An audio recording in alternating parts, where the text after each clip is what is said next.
21 चंद्रमा को शाप से मुक्ति।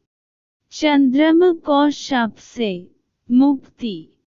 चंद्रमा की सुंदरता पर राजा दक्ष की 27 पुत्रियां मोहित हो गईं। वे सभी चंद्रमा से विवाह करना चाहती थी।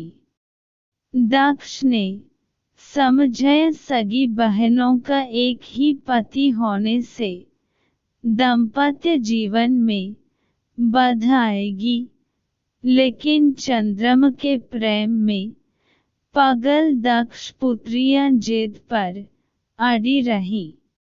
अश्विनी सबसे बड़ी थी। उसने कहा कि पिताजी हम आपस में मेलजोल से मित्रवत रहेंगे, आपको शिकायत नहीं मिलेगी।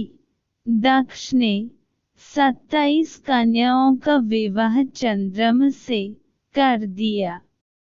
विवाह से चंद्रमा और उनकी पत्नियां दोनों बहुत प्रसन्न थे, लेकिन ये खुशी ज्यादा दिनों तक नहीं रही। जल्द ही चंद्रमा 27 बहनों में से एक रोहिणी पर ज्यादा मोहित हो गए और अन्य पत्नियों की उपेक्षा करने लगे। यह बात दक्ष को पता चली और उन्होंने चंद्रमा को समझाया। कुछ दिनों तक तो चंद्रमा ठीक रहे, लेकिन जल्द ही वापस रोहिणी पर उनकी आसक्ति पहले से भी ज्यादा तेज हो गई। अन्य पुत्रियों के विलाप से दुखी दक्ष ने फिर चंद्रमा से बात की, लेकिन उन्होंने इसे अपना निजी मामला बताकर दक्ष का अपमान कर दिया। दक्ष प्रजापति थे, कोई देवता भी उनका अनादर नहीं करता था। क्रोधित होकर उन्होंने चंद्रमा को शाप दिया कि तुम क्षय रोग के मरीज हो जाओ। दक्ष के शाप से चंद्रमा क्षय रोग से ग्रस्त होकर धूमिल हो गए। उनकी चमक समाप्त हो गई। पृथ्वी की गति बिगड़ने लगी।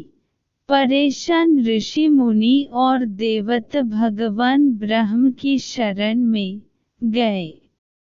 ब्रह्मा दक्ष के पिता थे, लेकिन दक्ष के शाप को समाप्त कर पाना उनके वश में नहीं था।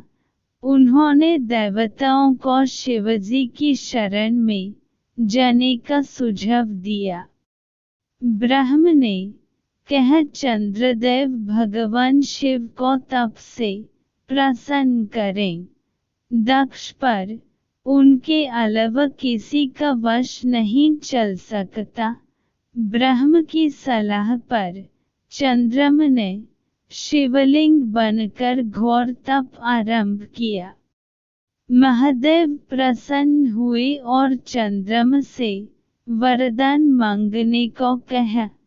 चंद्रमा ने शिवजी से अपने सभी पापों के लिए क्षमा मांगते हुए क्षय रोग से मुक्ति का वरदान मांगा। भगवान शिव ने कहा कि तुम्हें जिसने शाप दिया है वह कोई साधारण व्यक्ति नहीं है। उसके शाप को समाप्त करना संभव नहीं, फिर भी मैं तुम्हारे लिए कुछ न कुछ करूँगा जरूर। शिवजी बोले, एक माह में जो 2 पक्ष होते हैं उसमें से एक पक्ष में तुम मेरे वरदान से निखरते जाओगे, लेकिन दक्ष के शाप के प्रभाव से दूसरे पक्ष में क्षीण होते जाओगे।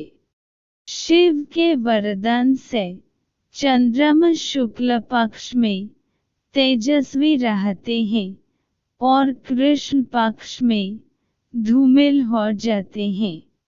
चंद्रमा की स्तुति से महादेव जिस स्थान पर निरकर से साकार हो गए थे, उस स्थान की देवों ने पूजा की और वह स्थान सोमनाथ के नाम से विख्यात हुआ। चंद्रमा की वे 27 पत्नियां ही 27 विभिन्न नक्षत्र हैं। शिव पुराण की कथा।